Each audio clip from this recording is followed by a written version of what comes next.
oh gosh, this person just sent me a text message which was so mean, just ruined my day. Or the other person, they commented on my Facebook post something totally unjust. I can't believe that they did that. Does that sound familiar?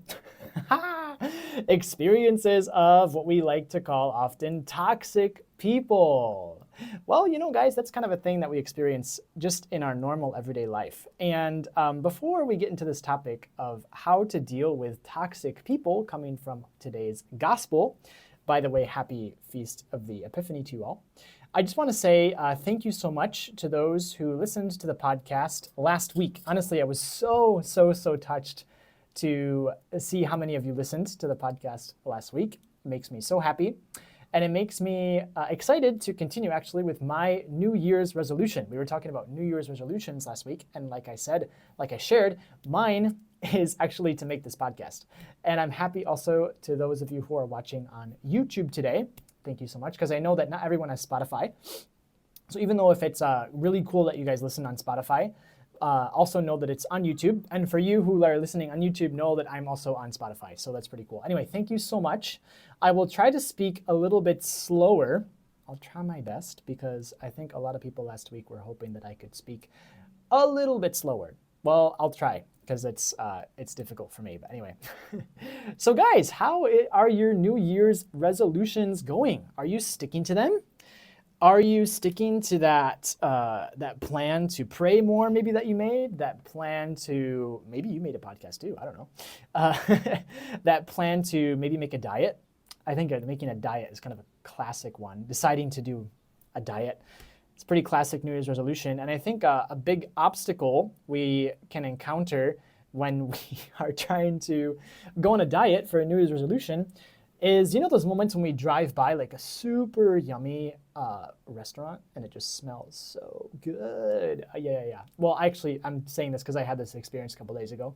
I'm trying my best actually to have, healthier eating habits for my sports, especially. It's good that I don't eat a bunch of junk food. But let me tell you, my goodness, when I'm riding my bicycle along the streets of Cebu City and there's like a Julie's Bake Shop, even if the bread is not so good, oh, it smells amazing.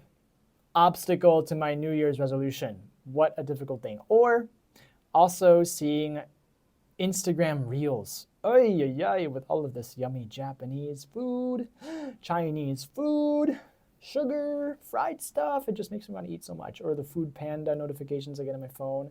Anyway, so many obstacles for us when we are trying to fulfill our New Year's resolution. And today we're going to talk about is what can seem for a lot of us to be an obstacle to having a happy life. Hopefully you know that this podcast is all about believing and living like God wants us to be truly happy. That's really what this podcast is all about, by the way. And I think a lot of us, when we think of obstacles we have when we're trying to live a happy life, is unfortunately people, right? People in our life. Oh my gosh, if only I could avoid this person, if only this family member, if only this workmate could just be out of my life would be so easy. I would have such a more happy life, right? I mean, I think that probably sounds familiar to a lot of you.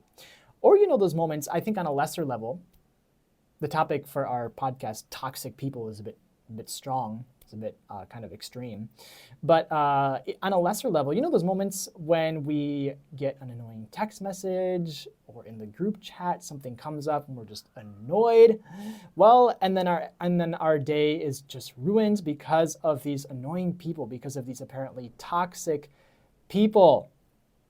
And I think a big problem some of us can have, I'm not saying all of you, but I think all of us maybe have gone through this type of stage, is that when we encounter these toxic people, we live as if we have a right to never encounter these people. As if these people that God has put on our path to holiness are a problem, are actually a real obstacle to our happiness, as in they themselves are the ones who are messed up. And I think actually that mindset is messed up. I think that's really messed up. And what we're going to see in the gospel today, as we dive into this gospel text for the Epiphany from the Gospel of Matthew, is that there is a real Christian way to deal with these people. Because, okay, so today we celebrate the Feast of the Epiphany, and when we think of the Feast of the Epiphany, we think of wise men, right? These wise men, these wise kings, whatever you want to call them. And, why are they wise? I think one of the reasons they are wise is because these wise men show us how to deal with toxic people. And I think the main message that they give us today is that we can't avoid toxic people, but we can deal with them wisely. We can. They deal with King Herod, who is the toxic person, the difficult person in today's gospel. They deal with him very well, very, very, very well, so that they don't become an obstacle to our happiness. Herod was not an obstacle for them to meet Jesus. In fact, what's really beautiful is that even if Herod was apparently this toxic person or this evil person, he actually helped them get to Jesus. Isn't that interesting? What if we could consider the quote-unquote toxic people in our life as actually leading us to Jesus? Wow, that could be interesting for a lot of us. So what we're going to do is, first of all, we're going to read today's gospel. And then, like I did last week, just kind of go through little by little and see what the gospel is teaching us about how to deal with toxic people, how the wise men are truly wise. So, without further ado, let's read our gospel for today, which is from Matthew chapter 2, verses 1 to 12. When Jesus was born in Bethlehem of Judea in the days of King Herod, behold, Magi from the east arrived in Jerusalem, saying, "Where is the newborn King of the Jews? We saw his star at its rising, and have come to do him homage." When King Herod heard this, he was greatly troubled, and all Jerusalem with him. Assembling all the chief priests and the scribes of the people, he inquired of them where the Christ was to be born. They said to him, "In Bethlehem of Judea, for thus it has been written through the prophet, and you, Bethlehem, land of Judah, are by no means least among the rulers of Judah. Since from you shall come a ruler who is to shepherd my people Israel." Then Herod called the Magi secretly and ascertained from them the time of the star's appearance. He sent them to Bethlehem and said, "Go and search diligently for the child. When you have found him, bring me word, that I too may go and do him homage." After their audience with the king, they set out. And behold, the star that they had seen at its rising preceded them, until it came and stopped over the place where the child was. They were overjoyed at seeing the star, and on entering the house, they saw the child with Mary his mother. They prostrated themselves and did him homage. Then they opened their treasures and offered him gifts of gold, frankincense, and myrrh.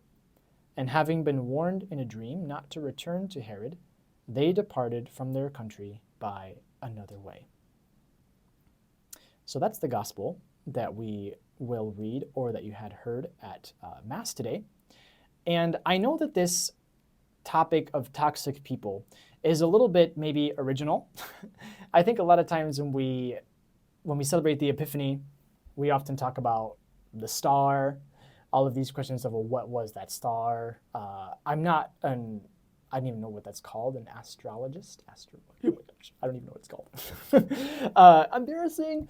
I don't even know. I don't know those questions. I'm not good at stars. And then also, I think we often talk about adoration, which actually we'll get to. It's part of our topic.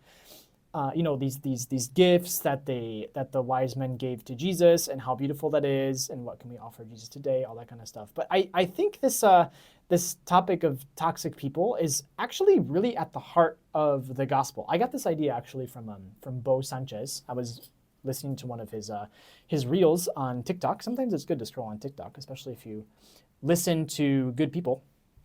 And he was talking about this. This is how actually he kind of preached on this gospel. And if you look at the story, I think it's very, very appropriate to talk about this topic because, well, the wise men are not the only main characters of the story. King Herod is very clearly one of the main characters. And so this play, this articulation between the Magi, the wise men, King Herod, and Jesus, and especially the wise men on their way to Jesus encountering this evil king, is very interesting, and it's something we often look over. I think it's too bad. I think it's really too bad that we kind of let Herod go away. So it's cool. And Herod is kind of a great image of what a lot of us would like to call toxic people. Now, so what I'd like to do with you is, first of all, look at how God looks at Herod. How Herod in this story is considered as a person. I mean, as himself. Yes, as an evil king, but as part of the Magi's journey towards Jesus. How does God look at this quote-unquote toxic person? And how does he look, therefore, at the toxic people in our life? And so I'd like to talk with you. That's kind of like the first topic. Then we're going to get into other questions like, who do I pledge my loyalty to? What is a protection from toxic people? And myself being toxic, how do I avoid making my own self toxic? I think that's a great question for us to have today. And it's most especially, who do we choose to follow? Like the Magi. Are we following Jesus, or do we let ourselves follow people like Herod? And what's the difference, and how to live happy lives in that sense, okay? All right, so here we go. Now, I think what God teaches us in this passage about Herod, the Magi, and Jesus, this Feast of the Epiphany, is that it's very normal that we encounter so-called toxic people in our life. It's really very normal. And so actually, it's really stupid. I'm sorry to say this word, but it's strong, but it's true. It's stupid to think that we can avoid them permanently, that we can avoid toxic people, as if a happy life, as if a real life is with no toxic people. Because I think if we live like that, if we live like we have a right to never encounter these people, we will constantly be deceived with our life and deceived with the way that God is guiding us, right? God was guiding these wise men, but on their way to Jesus, well, they encountered King Herod. And that's just normal. And I think that's really interesting to see that in today's gospel. Another thing is that we see that, okay, as much as Herod was a bad person, like he's really presented today in the gospel as someone who, and especially through the following parts of the story, maybe not so much in today's gospel, but through the following parts of the story when he's going to, I'm trying so hard to speak slowly, when he tries to kill Jesus, actually after this story, is that we see also that Herod is not absolutely bad, okay? Now this is also important because when we encounter difficult people, or toxic people as a lot of us like to say, often we will label them, put a big label and say that person is toxic, that person I should never be with, that person should be so far away from me, I'm getting away from them, bye-bye, see you later. As if there's nothing good in that person. Now look at the story of our gospel today. Think about the story. The wise men were led to Herod, okay? And they were led to Herod because they were asking for directions, actually. They went to Herod and said, hey, we heard that there's this new king of the Jews. Can you tell us where he is? So they actually asked Herod for help. They were, in a way, dependent on Herod when they were going to Jesus as part of their story. Now, this hopefully resonates in a lot of you, is that when they were going to Jesus, they, at a time, were dependent on, were under the advice, like they asked advice from someone who wasn't perfect. And yet, Herod participated in leading the wise men to Jesus. He summoned all of his wise people and said, okay, actually, he's going to be born in Bethlehem, so go to Bethlehem, and then I'll catch up later. Of course, he had a bad intention. We know that behind the wise men's story, that he had a bad intention. But he did lead the wise men to Jesus. As evil as he is, he participated in the journey of the wise men. Now, I find that very, very powerful, very, very powerful message. As much as people can be difficult in our life, as much as we can encounter evil people in our life, we must be convinced that they are mysteriously part of God's plan for us. Do I mean that we should completely trust them and completely say, oh, it's normal, people are bad, oh, we should just trust them? No, I'm not saying that. I'm not saying that. And we're going to get to that later. We're going to get to that topic later. But we see that there is no one in this world who is absolutely bad. So we should not be going around labeling people and saying, oh, that person's toxic, they have nothing good for me. Imagine if the wise men did that. Imagine if the wise men heard, for example, some kind of chismis, that Herod was a bad person, okay? And maybe they would have labeled Herod as a toxic person. And they say, oh no, we're not going to go to Herod because we heard that he's bad. He can never say anything good. Imagine, they wouldn't have received the directions to go to Jesus. How powerful is that? Yeah? Okay, so that's pretty cool. Now the next thing is that, of course, we see in the story that we aren't asked to give ourselves to these people, to completely trust these people, right? It's okay, and we see this very clearly in the story of the Magi after they see Jesus and after they're warned in the dream not to go see Herod again. It's okay to move on respectfully from these difficult people. It's okay. It's okay and normal to move on. Once we encounter them, once they've helped us, that doesn't mean that we have to pledge our complete loyalty to them, okay? The wise men were able to move on peacefully, actually, because they did not pledge complete loyalty to Herod, who was a person, because Herod asked them to come back.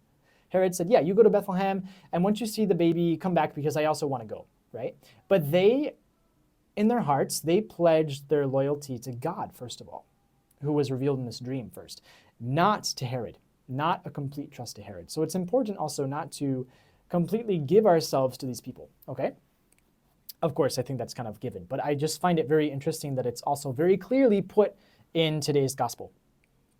And so I think behind this, the big question for us today is, in my journey towards Jesus, in my life, who do I pledge my loyalty to?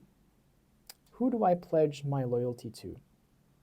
Do I blindly trust people? And I think this is where we see that there is, the gospel is also offering us a way where we can protect ourselves from difficult people, from, in a sense, toxic people, and especially from us also becoming toxic, right? Yeah, do I blindly trust people with my complete and absolute trust? Or do I admit that only God is worthy of all my trust and love? Now, I'm not saying that you should never trust anyone, huh? That's really not what I'm saying. But there's definitely something deep, deep, deep down within us in our dignity as children of God, where we should put our only absolutely loyalty and trust in God. I mean, that's what we're called to do. God is our Father. He's the one who knows us the best. He's the one who is leading us. And we need to find people precisely, even though they're imperfect. And I'm not saying all of your guides are going to be like Herods. You know, there are really good people in the world, and let's pray for those people in your life. But let's not put all of our trust in someone, in this one person, okay? I think that's important to avoid being attached in, how do you say that? In a not very good way to maybe a toxic person. And what I also find is that if we place our trust only in God, like the wise men did, it's going to be a lot easier to move on from toxic people. A lot of us have such a difficult time moving on, right? When we go through these difficult relationships, when we're attached to a toxic person in an inordinate way, how difficult it is to move on because we placed our complete trust in that person. That person was everything for us, right?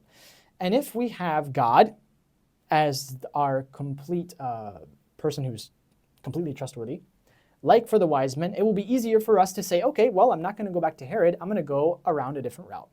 Yes, Herod helped me in his own way, but I don't have an absolute duty to obey what he told me to do, right? And so you can go around them.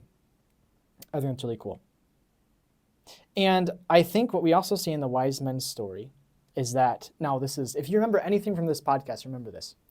The greatest protection from toxic people and from myself becoming toxic is adoration, That's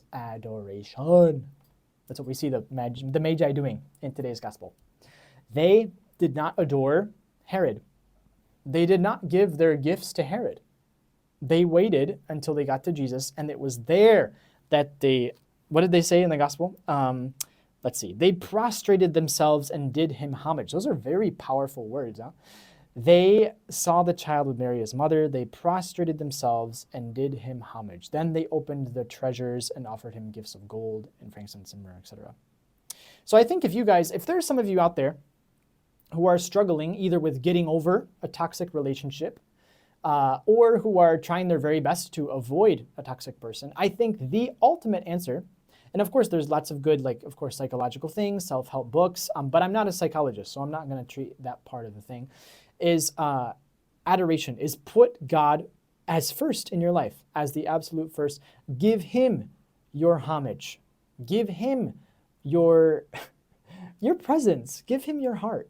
And actually, that's also a way where you're going to be healed from these toxic relationships, is if you are putting your complete trust in God once again. Because maybe you lost trust in him, and maybe precisely that's why maybe that's why you're giving yourself to this toxic person, right? And so today, we need to choose the light we follow, right? The Magi did a great job. They followed the star, and we also need to follow the light, because that's who we are. We're always trying to follow someone, right? We're always trying to follow something. We can't just sit in the darkness. We're humans. We move along in our life. But let's try our very best not to let ourselves get sucked in to a light that will eventually kill us. I was thinking of those mosquito lights, the mosquitoes. I hate mosquitoes, so I love those lights. But let's try not to find a light like that for us, because I think that's a good version of like a toxic person. But the beautiful thing is that if we follow Jesus, if we follow the light, who is God, he will make us also into true lights for other people. That's what we actually see in our first reading for today's readings, is it says, rise up in splendor. Isn't that beautiful? Let's see. What's the actual citation of this? Rise up in splendor, Jerusalem. Your light has come. The glory of the Lord shines upon you. How cool is that? That's from Isaiah 60, verse 1. That's our first reading. If we follow the true light, we will become light. If we follow the non-true light, the untrue, whatever you call it, light, sorry, my English is horrible, then we will be zapped and killed like mosquitoes. Oh, that's not fun. Who wants to be zapped out there? Well, I certainly don't want to be zapped. I want to become a light for the nations. Isn't that cool? And so I think there's a lot of things that we could talk about today, especially along the lines of practical things we can do, like becoming a light for others, becoming a light also which guides, but doesn't take advantage of other people. Surely there's a lot of practical things to do, but we don't have enough time today for that. But Jesus wants us to be light for other people. So I think it's good oftentimes to ask ourselves, maybe some of these following questions to make sure that we aren't also becoming a mosquito zapper, a false light, is, little examination of conscience. Am I using someone for my own pleasure? Am I using someone for my own pleasure? Honestly ask that question. That's a sign that maybe there's part of the light in you which is not coming from Jesus. And that's okay. Don't dramatize. Just stay close to Jesus and you'll be fine. Am I letting them go on to the next stage of their life without controlling them? Interesting, because that's what we see that Herod does. He doesn't let them go to Jesus or move on, actually. I think a lot of times we love to, it's kind of a version of keeping people for our own pleasure is when we don't let them take that next step they need to make in their life because we need them for something, right? All we need to do, I experience this all the time in our youth ministry. Oh, but so-and-so, we really need them. Oh, they shouldn't be serving at, so and such community because, and that's sad. It's a lack of fruitfulness. I'm like, well, how I should be is like, well, that's great if they want to go serve somewhere else. That's great. Heck, it's the church. It's the same thing. So not controlling people. Or do I use them to secure my own glory and comfort? Wow, difficult questions, but I'm giving them to you nonetheless because, well, if I don't, who's going to do it? So, right. So anyway, guys, thank you so much for listening to this podcast. I hope this gives you some tips on how to deal with difficult people, with the King Herods that you might encounter in your life. Thank you so much for everything. Know that I'm praying for you, and I just really appreciate you listening to the podcast and your friendship. And yeah, let's go be light. Let's go be light for the world. And let's follow Jesus first of all. Let's give Jesus our hearts today as we celebrate this beautiful feast of the Epiphany. Let's give him our homage. And let's also renew our spirit of adoration. Maybe I should do another podcast about adoration. That could be cool. Yeah, so adore, give your heart to Jesus, and thank you so much. God bless you all. See you next week. Bye-bye.